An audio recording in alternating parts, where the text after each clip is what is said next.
Cotrinelul este sponsorizat de G2A. Cumpărați jocuri pe Steam mai ieftine decât pe Steam. Bună ziua, oameni buni!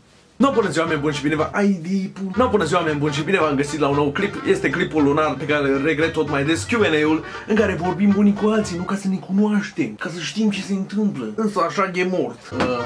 O zbura scrum din aia, e o scrumieră. Au! Hai că aproape reușesc. Hai mă! Alo, vecinul, ce mai faci? Da, deci fără alte prelungiri, adăugiri, să trecem la întrebările voastre. La ce ocean mergi la mare vara aceasta?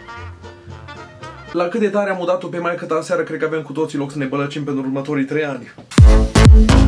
Cânți la chitara de pe perete.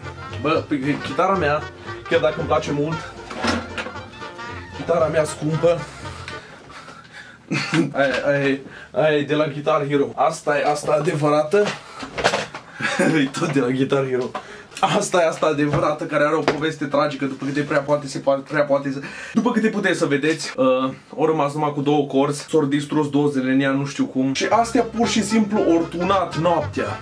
Deci corzile astea pur și simplu stăteam și s-aude tong și măi, ce pula mea mă întorc în spate.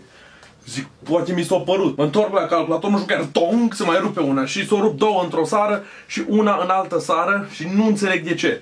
Și chiar m-am gândit că trebuie să-mi cumpăr una nouă și asta o să o țin numai de aspect, săraca și-a făcut datoria cât am învățat să cânt minimul la chitară.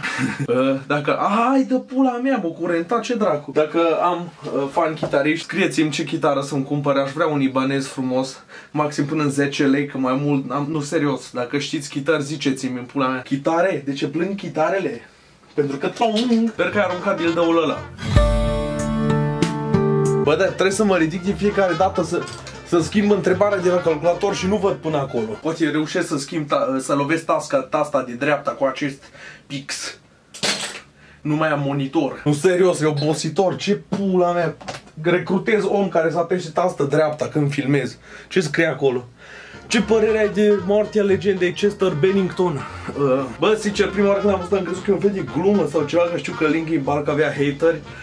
Bă, mie îmi pare rău de el oarecum, deși recent n-am mai ascultat, recent de câțiva ani, chiar nu mai ascult, dar au fost printre, nu știu, primele 5 formații pe care le-am descoperit când am început să ascult rock, cam în clasa 5-a, printre care Disturbed a fost, Linkin Park și a fost Sum 41, cu astea am început, vai ce nostalgie. Nu înțeleg de ce pula mea să te omori, el știe. Nu-l putem judeca. Păcat, pula mea știe. Nu știu ce pula mea să zic. Deși și eu o să mă omor în curând. Ce scrie? Dacă ai putea plasa un ventilator oriunde în lumea asta, unde va fi? Unde ar fi? La Polul Nord. Bă, ca să vedeți cât e greu mie. Eu de aici trebuie să citesc comentariile, reclamă la Borsec. Eu trebuie să citesc comentariile de acolo, vedeți? Uai, murdare monitorul meu, mă. Ce ai face dacă ai deveni mai important decât PewDiePie? Aș începe o serie de clipuri, singura de pe canalul meu, în care aș face 20 de minute pe zi livestream. Asta aș face. Câte jocuri ai în librăria de Steam? Am 912, Road to 1000, frații mei. Când o să am 1000 de jocuri, o să îmi dau seama câți bani am pierdut pe ele, foarte bine, decât să mănânc heroină cu linguriță și să bag ketamină în pulă. Cred că am făcut o alegere mai bună. Vă auziți?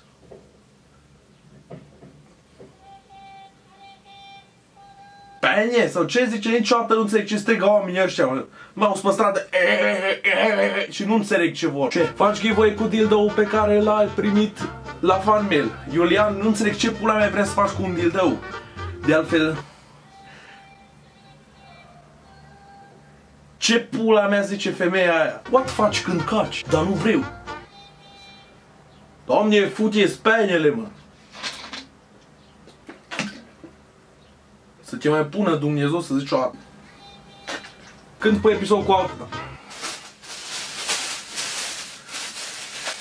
Să te fută Dumnezeu.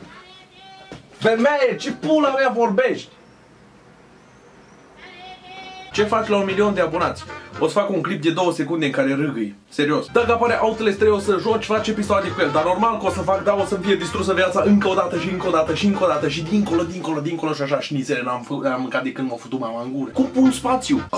Ai acceptat să faci parte dintr-o colonie pe Marte pe programul SpaceX în veci? Nu mă duc de aici în veci. Marte nu e o planetă destul de periculoasă, adică acolo, având în vedere că nu există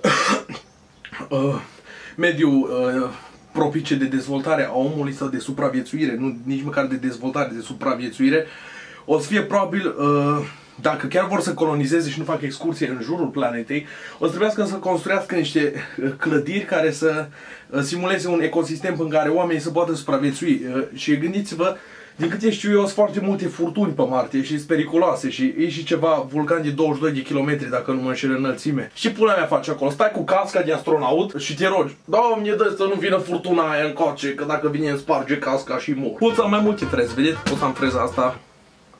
Pot să am freza asta. Pot să am freza asta. Pot să am freza asta. Pot să am freza asta. Ziceți-mi voi, bine, cu care îmi stă mai bine.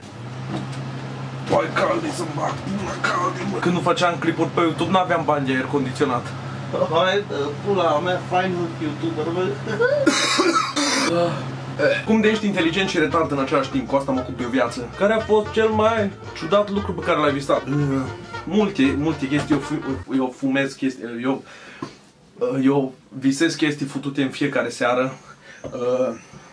Dar unul dintre cele mai futute vise, o să vi-l povestesc pe scurt, că visul e foarte lung și asta e numai finalul. Așa s-a terminat visul după multe faze futute pe care nu le-am înțeles. Mi-a dat creierul peste cap.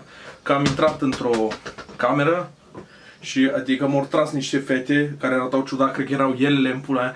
M-au tras înăuntru și m-au întrebat nu știu ce. Și eu mi-am dat seama că visez între timp și am zis către una că știu că visez, știu că nu e realitate și știți ce mi-a zis? Mi-a zis că realitatea e, dar nu e realitatea ta. Și atunci am crezut că mă omor a doua zi și am fost convins că nimic nu există. Ce te gândeai acum, aproximativ 10 ani că o să faci? Compară cu ce faci acum, e bine sau nu? E groaznic. Dacă îți rup costele, poți să-ți suci pula singur?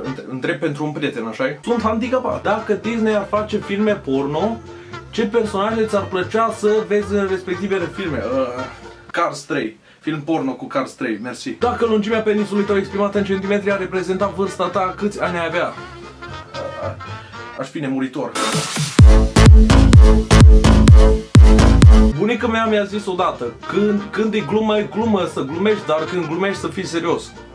Să ne zici unde să-i trimite mâncare la bunica ta în ce azil. Eu, bine să fiu YouTuber, doamne. Codrinelul este sponsorizat de Jetuia.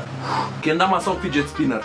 Nu știu ce să aleg între cancer sau cancer. Ai vizualizări sau kilograme mai multe? Stai să verific. Cam pe acolo amândouă. Mulțumim Deliei pentru lada cu întrebări pe care ne-a lăsat-o. Tu când te masturbezi se consideră sex în grup pentru că ești gras, te-ai prins? Ha ha ha. Dacă ar fi Crăciunul doar o dată în viață, ce ți-ai dori să primești în afară de pumne în gură? O canistră cu acid sulfuric să mă facă o baie. Pe piatra ta funerară ce vrei să scrie despre tine? Lăsați-l unde e, Doamne, fute. O să-ți cer scuze de la Zmenta. Zmenta, scuze că te-am distrus în halul ăsta. Am un șlapă, îl cheamă Ghiță. Să-ți prinzi capul între spiță. Cum se numesc dacii care gândesc? Gândaci. Ai de pula mea. Ce a zis o piersică celelalte piersici? Vezi că pici.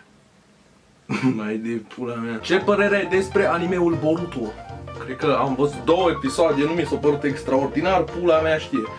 Ziceți-mi un anime fain, chiar. De ăla cu bătăi multe, vă rog, și cu sânge. Mersi. Te consider o persoană intelectuală? Eu da, problema e că restul nu-s de acord. Ai vreun joc preferat? Toate joacele din lume e la sufletul meu. Dacă pe youtuberii români ar câștiga la fel de bine ca și cei din state, tu ai vrea și ai putea să te întreții doar din YouTube ca și un job. Dacă am câștigat noi ăștia din România, săracii pizdi, cum câștigă youtuberii americani, nu numai că am trăit din YouTube, dar am fi și foarte bogați. Ei, din păcate, nu se poate. De ce nu am pulă? Habar nu am Mădălina. Ce face dacă YouTube ți-ar închide din nou canalul? Ne-aș face altul, ce pula mea? Cred ăștia că mă împing pe mine?